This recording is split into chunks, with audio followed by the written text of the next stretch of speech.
In this video, I'm going to talk about the new features found in Kala 2023, which we're releasing September of 2023. First of all, the interface we've changed to allow for a 3x5 setup. So you have 1, 2, 3, 4, 5 boxes across and 3 down. Before it was a 3x4 setup. So this gives you 3 more windows on most screens that you can customize. If you go to screens that are have complete stuff, there's now more room to add some things. So pretty much on any screen that was there before, you now have an extra few screens to customize. Okay. You can run it in the 3x4 mode if you like by going to the options and changing that in the chart screen options. But I think most people with a widescreen monitor are going to want to be using the 3x5. We no longer have the planetary information table up in this corner. It was small and it gave some problems on a lot of people's computers. So now we have it that you select it from your pop-up menu, and it's resizable as always.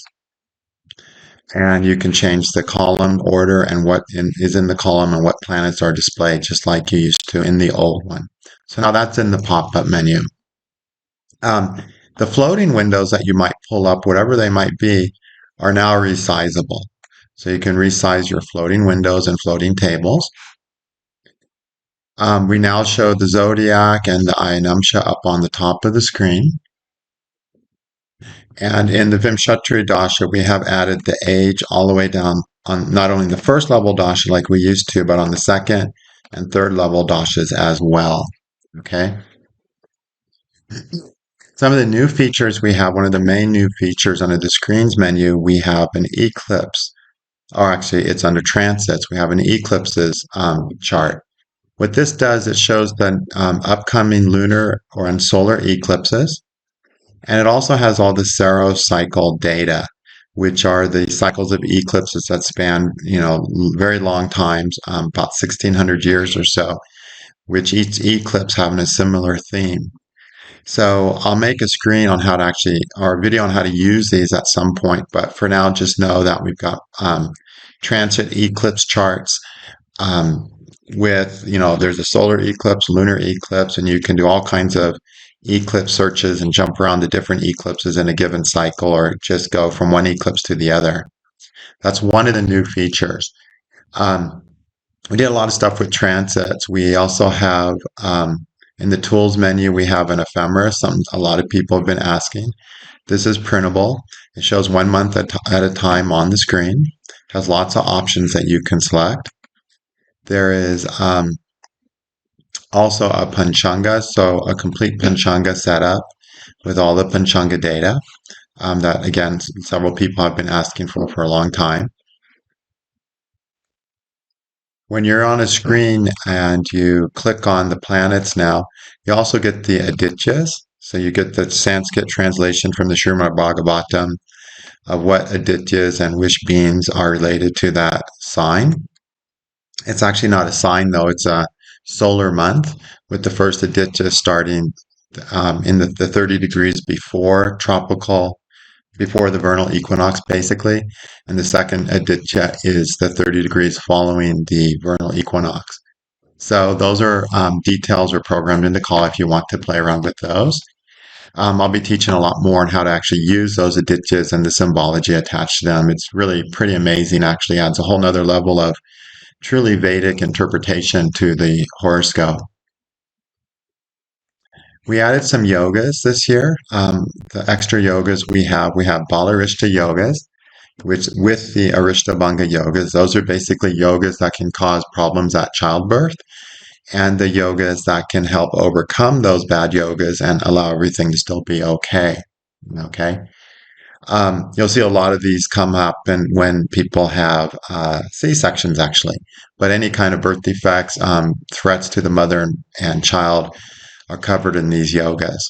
We also have the Marikas now, which are the death-inflicting planets. So it'll search and let you know what the Marikas are going to be and provide not only the Marikas, but rules for different lagnas and things like that that make one planet more likely to cause death than another.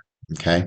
So all the information basically that I taught in my longevity course on the Marikas is in that Marika yoga search now. So instead of going through 2.5 pages of information, the computer will go through it for you.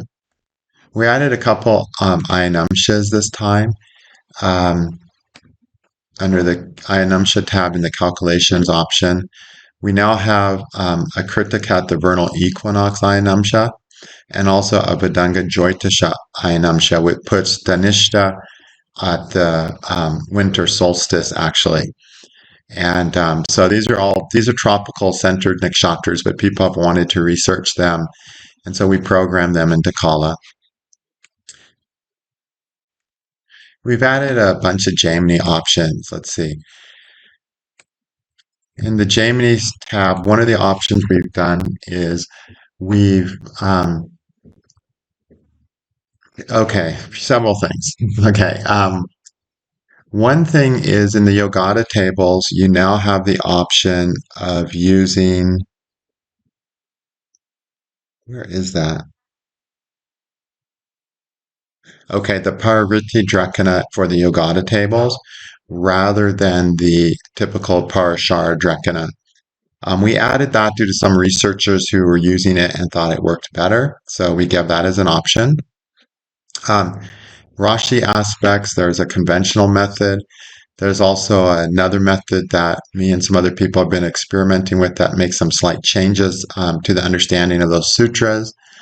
Um, that's something you can play with, and that just matters when you do yoga searches with them. Otherwise, of course, you're looking at the Rashi aspects yourself.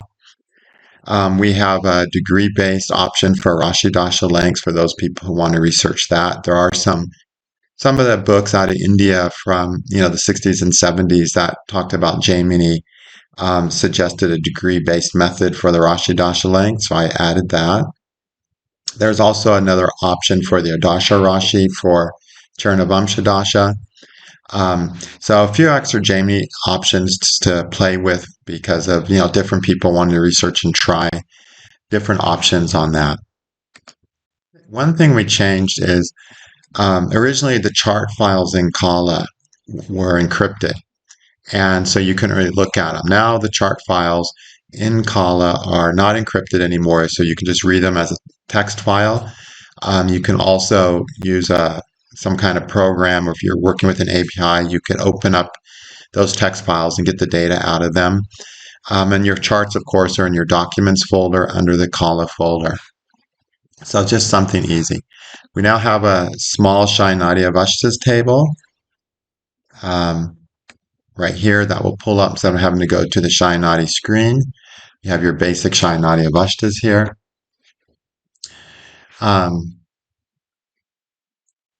We have a new function for solar returns, and that speeds up your Varshafala. It also makes your Varshafala more accurate. And anywhere in Kala where we have to find the position of the sun to itself, that's going to run faster now and be slightly more accurate. It'll be accurate with the fractions of seconds rather than just seconds now, or rather than a couple seconds. So just a little bit of improvement on that. For people who use progressions and pay a lot of attention to the angles in the progression chart, which is really pretty typical, we made the angles more visible. So you can see the 4th and 10th house cusp have a nice slash. The ascendant and 7th house cusp does too. Here it's hard to see because it's falling right on the edge of the chart. Okay. But that's just something to make things visual a little more easier to see the angles. We also added the Ayanamsha to the chart printout. So when you print your charts now, it'll show the Ayanamsha. For our little Panchanga table, some people requested we add some more Panchanga lords, which we have done to that. We also, if you're using the cards menu, the cards compatibility is now printable. So if you select a chart, you have got a print button somewhere. Let's see. Yeah, right here at the center between the two charts, you can print this screen now for those of you who like to print things and take it with you. A big part of what we did with Kala, one of the things that took a tremendous amount of work during this upgrade was catching up on DST changes. There's been tremendous amount of changes in countries around the world. Mexico had huge changes in their DST and summertime policy. Russia had huge changes. And then we made updates in several countries. I basically Mexico, China, Denmark, Indonesia, Iran, Israel, New Zealand, Norway, Russia, St. Lucia, Sweden, Ukraine, and the USA also had, either Atlas changes or Atlas fixes. With Russia by far being the most involved, and also Mexico being very involved. So if you're casting charts from those countries, it'll be a big advantage to have the new upgrade.